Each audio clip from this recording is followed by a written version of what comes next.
नमस्कार, कैसे हैं आप सब? आई होप कि आप सब बहुत अच्छे होंगे।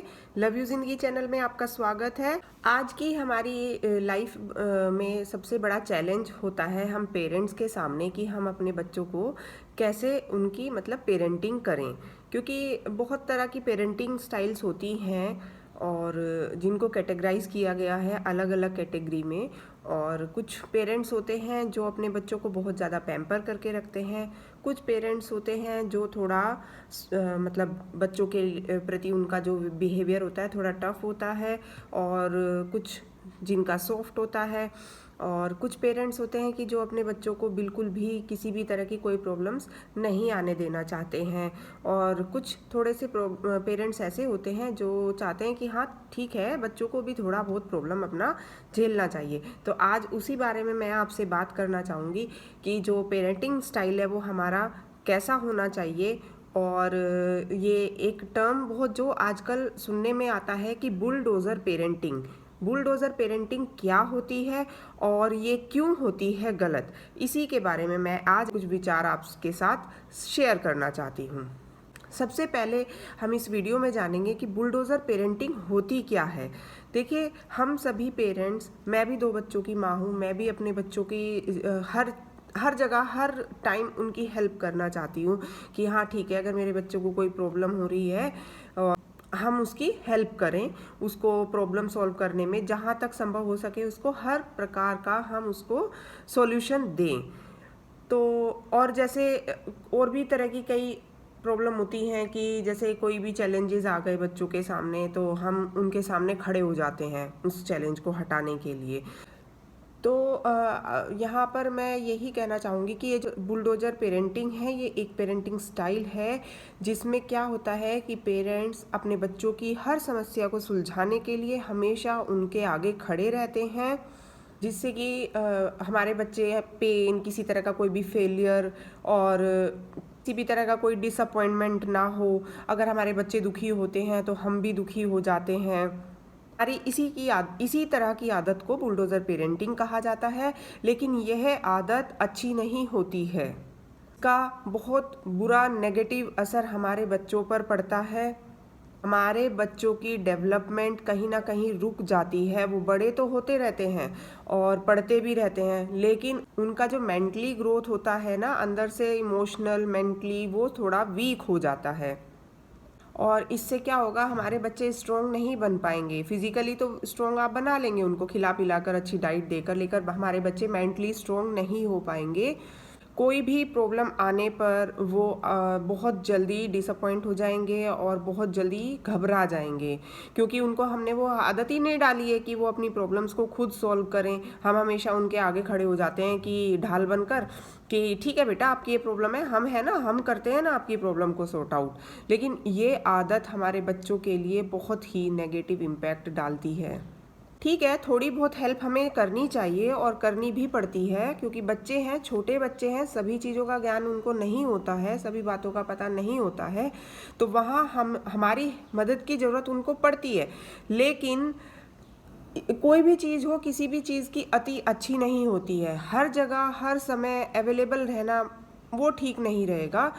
हमें अपने बच्चों को इस तरह की पेरेंटिंग से बचाना होगा, जिससे कि वो आगे फ्यूचर में अपने आप को स्ट्रॉन्ग बना सकें, अपने आप को सोशलाइज करने के लिए।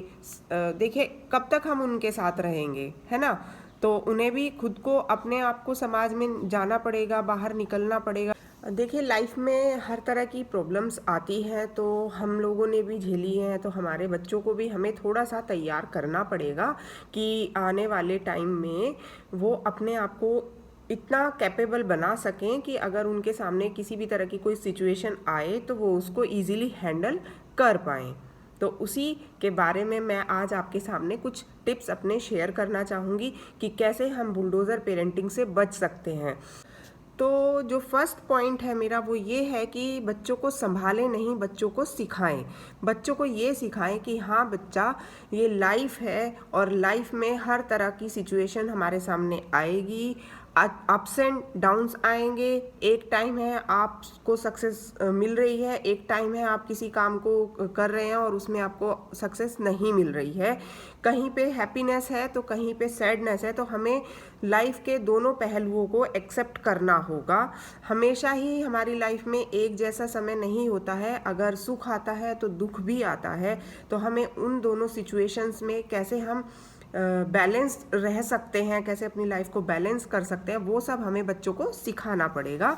सपोज़ एक छोटा सा एग्जांपल ले लेते हैं। हमारे बच्चे का कोई मैच है और उस मैच में उनकी टीम हार जाती है, या हमारा बच्चा सिंगल कोई गेम खेलता है तो उसमें वो हार जाता है। तो हमें उसके सामने उसको बिल्कुल भी डिसअपॉइंट नहीं करना है। उसको सिखाना है कि कोई बात नहीं बेटा, आपने अपने एफर्ट्स अच्छे किए थे, आज आपका दिन नहीं था, इट्स ओके। और आप इस हार से अपना सबक लीजिए कि कहाँ कहाँ आपसे क्या क्या गलतियाँ हुई हैं और उन गलतियों को रेक्टिफाई कीजिए और अपनी हार को नेक्स्ट टाइम जीतने में बदलने की कोशिश कीजिए। कोई छोटा बच्चा है, मेरे अपने खुद के बच्चों की मैं आपको यहाँ पे एग्जांपल देती हूँ। जब वो छोटे थे, चलना सीख रहे थे, सभी के बच्चे हैं चलते हैं तो गिरते भी हैं। जब फर्स्ट टाइम बच्चा साइकिल चलाता है तो कभी ना कभी वो लाइफ में गिरता भी है। वहाँ हमें अपने बच्चे को डिमोरलाइज नहीं करना है कि नहीं नहीं आपसे नहीं होगा, अभी आप बहुत छोटे हो, आप मत चलाओ। नहीं, आप उसको थोड़ा सा मोटिवेट कीजिए कि हाँ बेटा यू कैन डू इट, आप अपना ध्यान रखिए थोड़ा सा और चलाइए, बिल्कुल आप एक दिन इसको सीख जाएंगे। ऐसे ही जब बच्चा गिरता है तो आप उसको ऐसे ना बोलें कि अरे अरे मेरा बेटा गिर गया, कहाँ चोट लग गई, क्या हो गया मेरे बाबू को। ऐसे नहीं कीजिए। उससे क्या होगा, बच्चा रोना शुरू कर देगा, रोना स्टार्ट कर देगा। उसको कहिए कि कोई बात नहीं, इट्स ओके, जब आप चलेंगे तो आप गिरेंगे भी। तो बच्चे में एक हिम्मत आएगी कि हाँ मैं देखो मेरी मम्मा ने ऐसे बोला है तो ठीक है, अब मैं दोबारा से खड़ा होता हूँ और दोबारा से चलता हूँ। तो बच्चा अपने आप को पॉजिटिव रखेगा, अपने आप को स्ट्रॉन्ग रखेगा और वो दोबारा से उठकर चलना शुरू करेगा। इसी तरह से बड़े बच्चों के लिए भी आ जाता है कि अगर वो उनको किसी सब्जेक्ट में ग्रेड कम आ जाता है, सपोज कीजिए हर सब्जेक्ट में वो ए ग्रेड लेके आता है और किसी एक सब्जेक्ट में साइंस मैथ्स या किसी भी सब्जेक्ट में उसका ग्रेड बी रह जाता है, तो वहाँ पर उसको आप प्लीज़ डीमोटिवेट ना करें या उसको मतलब ऐसे डायलॉग्स ना दें, टॉन्टिंग वे में ना बोलें कि ये क्या है, इसमें बी क्यों रह गया आपका। और उसको आराम से समझाएं कि बेटा क्या हो गया था, कुछ गड़बड़ हो गई थी क्या, आपकी ने थोड़ी मेहनत कम की थी, और अगर चलो इस बार बी आया है तो नेक्स्ट टाइम आप प्लीज़ कोशिश कीजिए, ज़्यादा पढ़िए, ज़्यादा ध्यान दीजिए और कोशिश कीजिए कि आपका नेक्स्ट टाइम पे ए ग्रेड आ जाए। तो इस तरह से बच्चे को ज़्यादा पढ़ने में मज़ा आएगा और वो और ज़्यादा मेहनत करेगा। आजकल के पेरेंट्स चाहते हैं कि हम अपने बच्चों को सब तरह की फैसिलिटी दें, सब तरह का सुविधा सुख उसको दें, उसे किसी भी तरह का कोई भी परेशानी ना हो। लेकिन प्लीज़ मेरी आप सभी से रिक्वेस्ट है कि बच्चों को थोड़ा सा ग्राउंड ज़ीरो से ज़रूर टच करके रखें, उनको थोड़ा एहसास ज़रूर कराएं कि हाँ बेटा हमने भी मेहनत की है और हम भी मेहनत करके ही सब कुछ पाया है, तो आपको भी मेहनत करनी पड़ेगी। अब देखिए नेक्स्ट आता है कि अगर हमारा बच्चा कोई एफ़र्ट कर रहा है तो हमें उसके उन एफ़र्ट्स को अप्रिशिएट करना चाहिए कि हाँ बेटा आपने बहुत अच्छा किया है और इससे आपको मतलब आपके लिए ये चीज़ ठीक रहेगी और आपने बहुत अच्छे से इसको सॉल्व किया है। और उसके बाद देखिए नेक्स्ट आता है कि हमें अपने बच्चों को गाइड तो करना ही पड़ता है, लेकिन एक लिमिट तक उसको गाइड कीजिए, बाकी काम उसको खुद से करने दीजिए, खुद से उसकी प्रॉब्लम्स उसको हैंडल करने दीजिए और उनसे पूछिए कि आपके सामने ये प्रॉब्लम है तो आप कैसे सॉल्व करेंगे इस प्रॉब्लम को। और कहीं आपको महसूस होती है कि हाँ ठीक है हमें उसकी हेल्प करनी चाहिए तो हमें करनी भी चाहिए, लेकिन हमेशा आगे ना रहें उसके कि नहीं तुम छोड़ो, तुमसे कुछ नहीं होगा, हम पे छोड़ दो, हम करेंगे इस प्रॉब्लम को सॉल्व। ऐसा ना करें। अपने बच्चों की प्रॉब्लम सॉल्विंग स्किल को डेवलप होने दें। इससे क्या होगा, हमारा बच्चा धीरे धीरे अपनी लाइफ में आने वाली प्रॉब्लम्स को हैंडल करना सीख जाएगा, उस प्रेशर को हैंडल करना सीख जाएगा जो आजकल बहुत ज़्यादा बच्चों पर आ गया है, उनकी स्टडी को लेकर, उनके कॉम्पिटिशन्स को लेकर।